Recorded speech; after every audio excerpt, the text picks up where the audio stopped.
Finally, after a long day of school, I'm back home. I can't wait to play more Roblox Undertale games after a while. What? Huh. Weird stuff, am I right?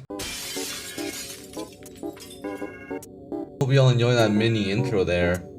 So, yeah, hello. This video is a bit different than the videos I usually make. But the way things have been going for the Roblox Undertale community for like a while now, I feel like I have to make a video regarding this. What do I mean by this? I'm of course talking about the Roblox game as a whole. Two specific types of it actually. Actually, not even two, three of them actually. For simplicity's sake, I would refer to these three types of game as waiting simulators, soulless ops, and speed simulators.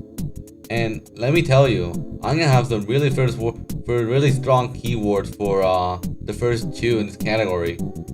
Alright, so first off, we have waiting simulators. I'm just gonna say it, these games are basically the prototypes for Souls RNG. Like literally, it's the exact same goddamn formula. You join the game, set up another, click and leave your computer on. That's it. Why are these games still coming out is it so hard to make something playable for once? And why do people keep making videos on this game? Like listen, some of them may have cute models and visuals and whatnot, but some people just don't seem to realize it yet, but good models and visuals do not excuse horrible gameplay.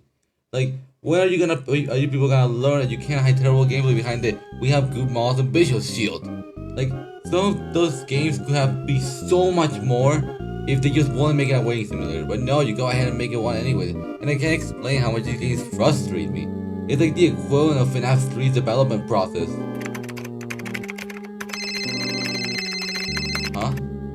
Oh. Yo, what's up, dude? Just finished making a Springtrap model along with the Phantoms. What? Oh, what am I gonna do with the gameplay? I'll just come up with something last minute. And I will mention that I see a lot of these waiting simulators have a video made on them primarily by a specific YouTuber who I already showed. But listen, developers, whether you give him access to everything is up to you. I'm not the owner of your games, I can't decide for you. But some honest to God advice. These waiting simulators are such a repeated formula that the main target of these games, which are children, are not really that interested in these kinds of games anymore. So in short, just because you give that guy everything he makes a showcase will not make your game popular. Sure, you will notice have more players than usual, but that's it. You are much better off just making an actual game than making yet another waiting simulator clone that's been repeated for again. I can not control what you do, this is just advice, but please just take that into consideration when making a game. Before I move on to the next game genre, I want to put something out there regarding Sans RNG. So I'm not getting comments saying, oh, but Sans RNG is different. Yes, I've seen it, I've tried it before.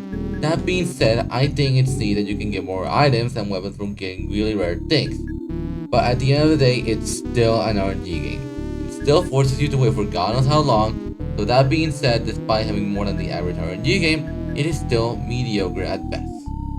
Anyways, now that we are done with that little rant, let's move on to what I like to call Soulless OPS. Marion, what the hell you mean Soulless OPS? It's just another name I like to call the lazy Soul Ops games out there. Like seriously, I can't say this enough. It feels like ever since Soul Ops 1, the original one, made a boss rush, every other Soul Ops game has made their game purely about the boss rush. Whatever happened to the ops factor of the games? Do you even know what it's supposed to be? It's inspired by Garden Warfare operations. That's why Soul Ops games have ops in the name, operations. It is why you fuck off waves of enemies being caught and such in the old Soul Ops game. Okay, but I'm getting slightly off track. What about the boss rushes? The thing that almost every game with the name Soul Ops plastered in it loves so much. There is quite a few to mention in this category. I will only be mentioning one of them though, because if I went out of my way to mention a few of them, this video will be so much longer than it needs to be. Oh boy, I can't wait to see the angry comments when I mention this one. Let's talk about Soul Ops a different boss rush way, don't we? The only good things I can really say about this is cool models and smooth animations. That's about it though. Brings me back to the point, good models and visuals don't excuse terrible gameplay. It's the exact same Soulless formula again. It's a boss rush, you have a Game Pass character like every other, and the most notable one, which seems to be a recurring pattern with these games, is that they fail incredibly at bringing something new to the table. Really fails to live up to the name, a different boss rush. You fight horror, dodge, killer, murder time, grill, what's new? Like there's nothing even different about it, and you calling yourself a different boss rush, that is not even different. You even fail to give it a proper name.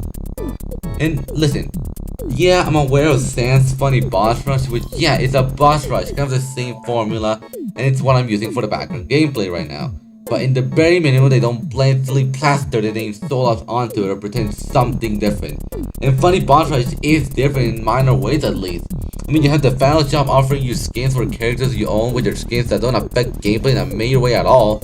You have secret bosses you can do in the lobby. You also have this guy that takes you to a separate game, to a separate boss where you have to get up close and actually slice him with a knife. Like, I have yet to see a Soulless boss rush game that does any of that to some extent.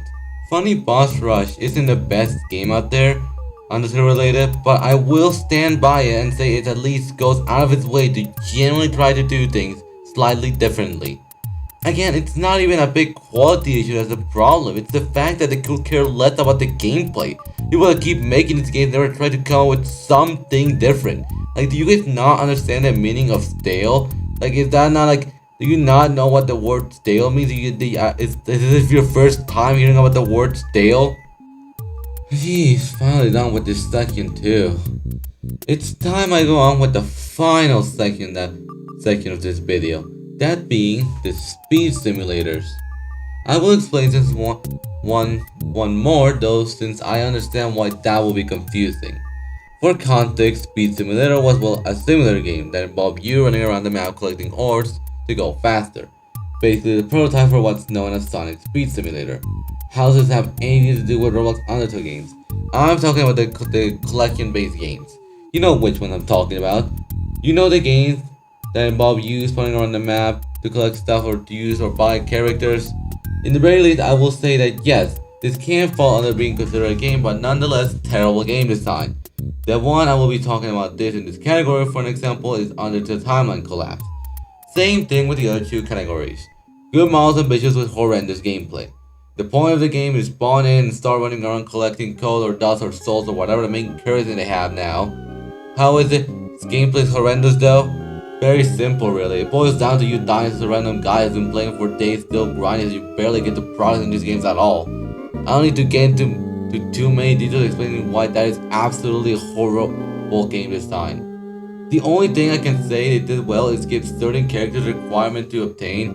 I think one of them needs a specific soul buyer to unlock on top of getting enough currency to afford them. But there isn't much to praise the game for, and I'm pretty sure the sans models come from a specific sans model with different accessories and stuff added to it depending on what sans AU it is. And I remember seeing near the same model in a game that was practically almost the same thing. This is something I can praise to the game known as Sans for, because yeah, it's also a game where you can wait around and collect G in this case, but at least it has things like low G and mid G servers added to it for beginner friendly servers, and you can also exchange skills for G or emeralds, which is used for skins. I like that. It tries to be different at least, but it makes me question why no other game besides Sans specifically has done something like a skill exchange system. Like why? It's like such a good idea, and there's also like a kill cooldown to make people not grind so fast to get everything in a single day. But, like, why is Sans the only one with these systems put in place? It's like every other game just doesn't do it for some reason. Like why? It's such a good idea. And you telling me this is the only game that comes up with it? And there you go. That's all three categories I wanted to talk about. But before I end this video, and just in case I get comments saying that it's hard to make a Roblox game, I'll show you how easy it is to make one. Presenting my new Roblox game, Bedrock Multiversal Evolution! Look at this sick gameplay. Click the Bedrock and Bedrock goes stronger. With so many clicks the rocket ball that you can discover multiple Bedrock across the entire alternate universes. Like Bad Time Rock or Great Time Rock or Ultra Bedrock. You can buy the Juke Times Clicks Game Pass, the Random Clicker Game Pass, even if you just get one off the internet. I'm getting so much dopamine now to throw up and.